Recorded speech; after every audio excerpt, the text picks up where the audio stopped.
प्रमद बर'आ 2 मासनि उनावनो इउपिपिएल आरो बिजेपि फाटाफाटि जाखाबाय।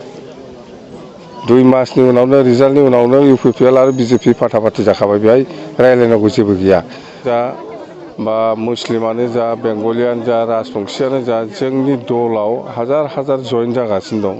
मोनसे समाव इउपिपिएलखौ बिसास खालामनानै बिथांमोना इउपिपिएलजों थाफादोंमोन, भट होदोंमोन। इउपिपिएलनिफ्राय प्रमद बर' सरकारनिफ्राय राजबंशिफोर दिनै फैफिनजोब्बाय।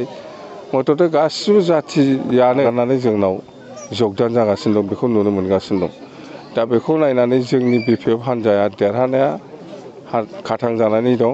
100आव 100% बिपिएफ हान्जाया एबाराव खाम्फा बरग'यारि बिथाङा क'क्राझार लकसभानिफ्राय देरहागोन आरो दरं अदालगुरियावबो जोंना दुर्गादास बर'आ देरहानाया खाथां जानानै दं।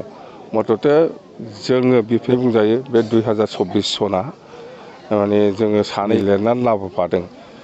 बेखौ दिल्लीयावबो पास जायाखै। माबोरै इमप्लिमेन्ट जानो? बिटिआर एकर्डनि सायाव सुक्तिफ्रा बेनि दफाफ्रा जाफुंगोन।